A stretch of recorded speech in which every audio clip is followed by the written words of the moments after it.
Salve galera, meu nome é Murilo, sou professor de filosofia e hoje eu vou falar um pouco sobre os pré-socráticos. Hoje eu vou falar sobre Parmênides. Parmênides que traz uma noção de ideia de presente eterno. No vídeo, acho que 2 vídeos anteriores eu falei sobre os pré-socráticos e a relação entre alguns deles com os 5 elementos da magia clássica. Agora eu vou falar um pouco sobre Parmênides, que vai dar continuação a esse tema, que inclusive vai abordar um conceito muito comum hoje em dia de presente eterno. As pessoas elas estão falando por toda parte do presente, que a gente tem que focar no presente, dar atenção no presente, e que o presente aqui agora é eterno e tal. Mas essa ideia dessas pessoas veio de algum lugar. Essa ideia não surgiu do nada. Como diria o próprio Parmênides, o ser não poderia vir do não ser. Ou seja, a ideia é um ser porque vem do pensamento, se manifesta através de um pensamento. Então esse pensamento de uma ideia tem a ver com uma definição de um ser. O ser do pensamento. O ser do presente. O presente não muda. O presente é eterno. E de acordo com Parmênides, o ser não poderia vir do não ser. Um fragmento de Parmênides diz o seguinte, fragmento 5 de Parmênides, diz o seguinte: o ser é e o não ser não é. Se vocês estiverem ouvindo aí uma discussão, um barulho, música, peço desculpa desde já, porque são meus vizinhos e eles gostam de fazer barulho, eles se divertem bastante com isso. Mas voltando, o fragmento 5 de Parmênides diz: o ser é e o não ser não é. Então nós temos aí uma divisão dual da realidade, descrita por Parmênides, onde ele classifica um lado como algo definido, como algo que é e algo que não muda, que sempre é, sempre será. Enquanto o outro lado ele define como não ser, como aquilo que não é, aquilo que não muda. Só que a mudança que Parmênides escreve vai vir de outra percepção. Essa percepção que ele define como ser e não ser estão ligadas a um lado de sua percepção, porque ele descreve 2 caminhos. Parmênides, nascido em 530 a.C., falecido em 460. Ele descreve 2 caminhos. Um dos caminhos é o caminho da verdade, que ele descreve como o caminho da verdade. Esse caminho da verdade, ele descreve com esse trecho: o ser é e o não ser não é. Então, esse é o caminho da verdade, de acordo com Parmênides. Porque ou as coisas são, ou as coisas não são. E isso é a verdade, de acordo com Parmênides. Por exemplo, um isqueiro, ele é um isqueiro. Então ele não pode ser o não ser, porque ele é o ser. O ser que nós chamamos como isqueiro. Mas o não ser, ele é vazio. Ele não muda, e ele não tem nome, ele não tem definição. E por isso, ele não se mistura com o ser, que já tem um nome, uma definição, que já tem qualidades definidas, qualidades que não mudam. E isso, o caminho da verdade, na percepção da verdade, de acordo com Parmênides. A outra percepção de Parmênides, o outro caminho, ele define como caminho das opiniões.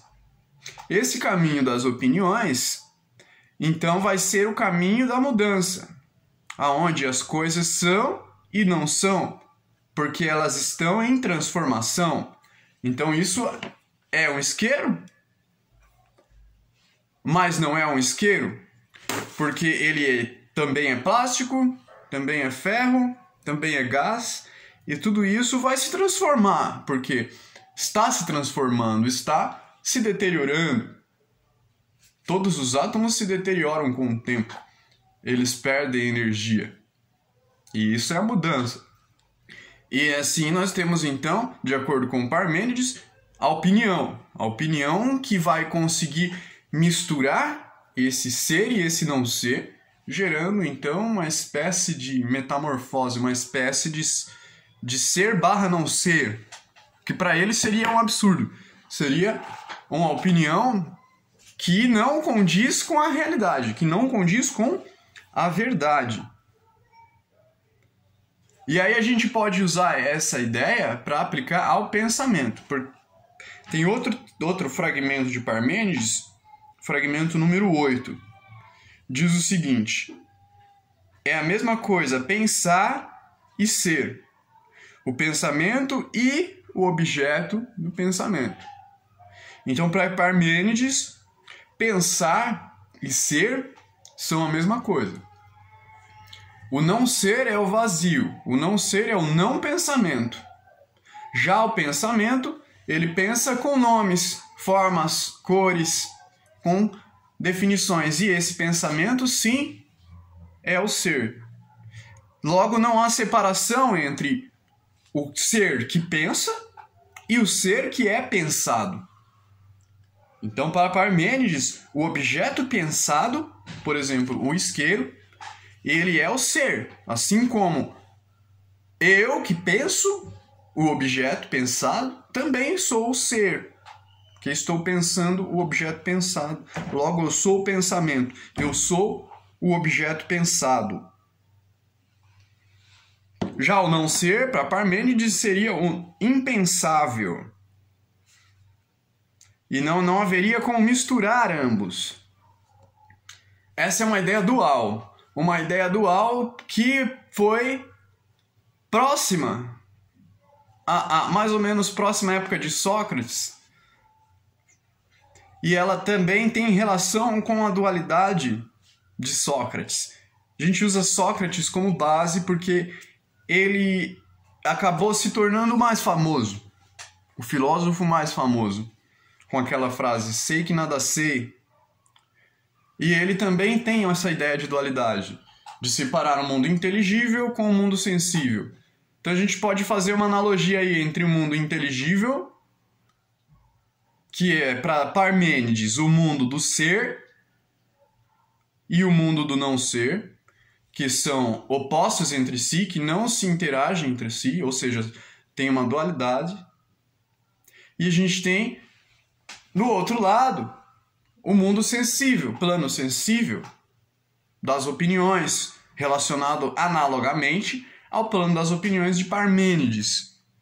Ou seja, aquilo que é sensível, que a gente vê mudança, vê transformação, faz parte do plano sensível.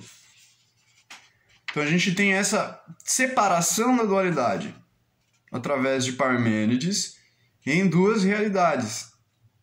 Em uma realidade exata, verdadeira, e uma outra realidade que não é exata, que ela se baseia na mudança, nas opiniões. Olha esse trecho que diz o seguinte, ó. Do mesmo modo, esse trecho é do livro Introdução à Filosofia, página 39. Diz o seguinte, ó. Do mesmo modo, o não ser não pode ser gerado. O ser não pode ser gerado. Voltando do início, perdão. Do mesmo modo, o ser não pode ser gerado. Ou seja, ele nunca foi gerado. Pois, do contrário, deveria vir do não ser. Ou seja, a lógica que Parmênides usa é a seguinte, de que o ser ele não é gerado. Porque se ele fosse gerado, se ele fosse criado, ele seria criado pelo não ser. Teria que vir do não ser. É o que Parmênides pensa. Continuando. Não pode corromper-se, pois assim terminaria o não ser, no não ser.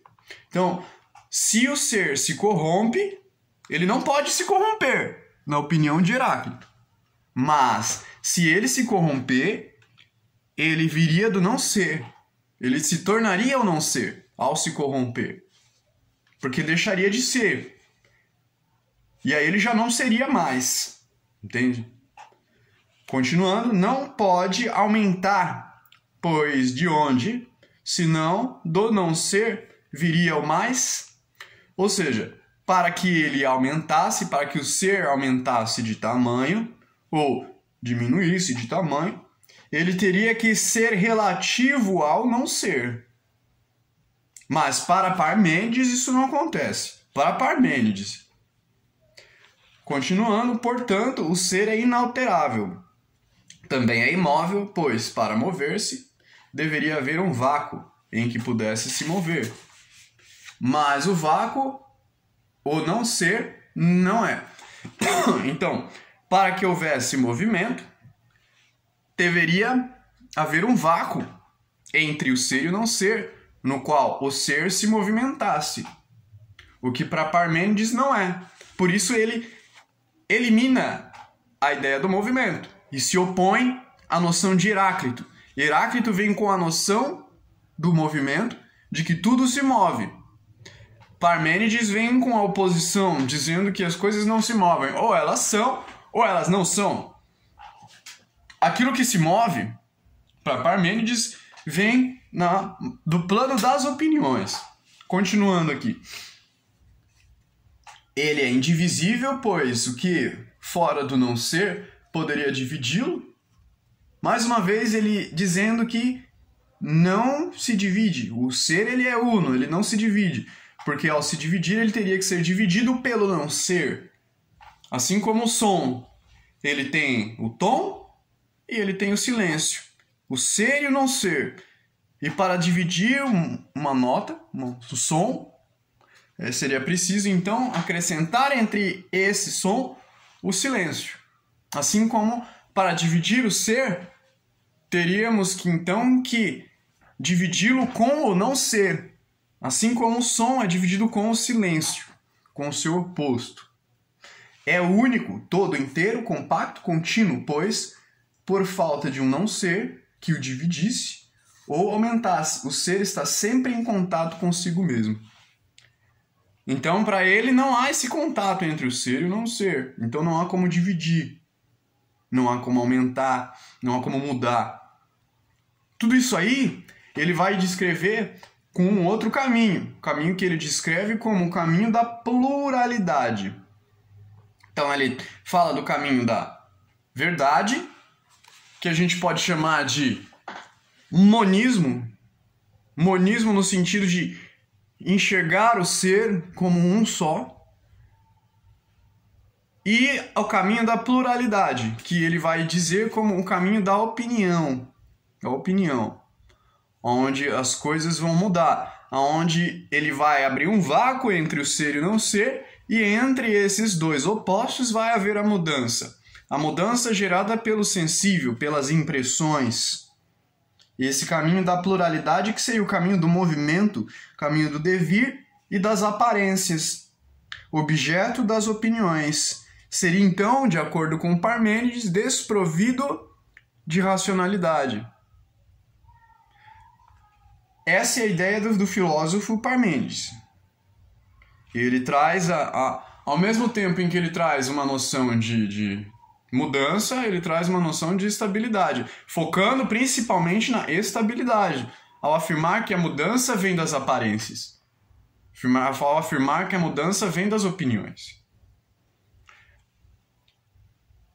Essa é uma noção simples, introdutória, sobre o pensamento de Parmênides do pré-socrático, assim como o vídeo anterior.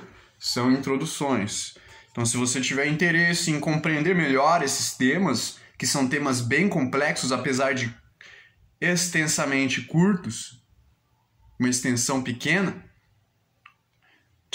São poucas informações que conseguem descrever esses temas, e são temas de grande complexidade, no qual a gente precisa se aprofundar muito para conseguir compreender melhor esses temas.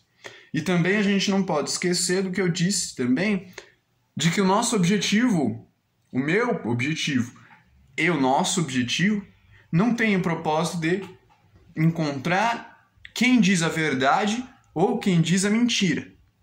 O nosso propósito é observar ambos os lados, ambas as opiniões, ambas as perspectivas, para que a gente consiga então mesclar e compreender acima, alcançar uma compreensão acima daquelas que são opostas. Porque senão a gente cai em um preconceito, a gente se limita em uma perspectiva, não enxerga o todo e não consegue compreender o todo. E a gente aí acaba então se iludindo. Porque o próprio Parmênides, ao negar a mudança, ele a afirma. Afirma ao dizer que existe um lado das opiniões. E a mesma afirmação de Parmênides do mundo real, da verdade, de que as coisas não mudam, de que o ser é e o não ser não é, são afirmações baseadas no que ele percebe, no que ele percebeu, no que ele compreendeu. Então ele vai conseguir descrever aquilo que ele compreendeu e não a realidade como ela é. E é aí que mora o perigo da ilusão. A gente acreditar que sabe das coisas, quando na realidade a gente só está se iludindo com impressões. Impressões que marcam a nossa consciência e geram apego. E por isso a gente não consegue compreender o restante. Por isso a gente vai focar em várias opiniões, várias perspectivas diferentes, sem dizer qual é verdadeira ou qual é falsa, mas buscando então uma síntese, uma mescla, onde elas possam se complementar, gerando uma compreensão maior do que seria separadas. É esse o objetivo. Nesse vídeo eu vou ficar por aqui, por enquanto. Falei sobre Parmênides e um pouquinho de conceito de presente eterno, porque para Parmênides o presente é o ser, e o ser é eterno e imutável, é esse ser que estamos pensando aqui agora. Então é uma das fontes no qual a gente consegue encontrar a noção do conceito de presente eterno. O próximo filósofo que eu vou falar, no próximo vídeo sobre os pré-socráticos, vai ser sobre Zenão, porque Zenão ele vai se opor à ideia de Parmênides.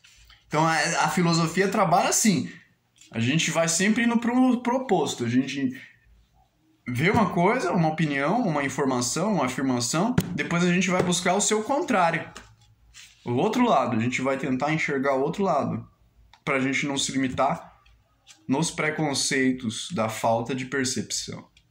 Da falta de percepção de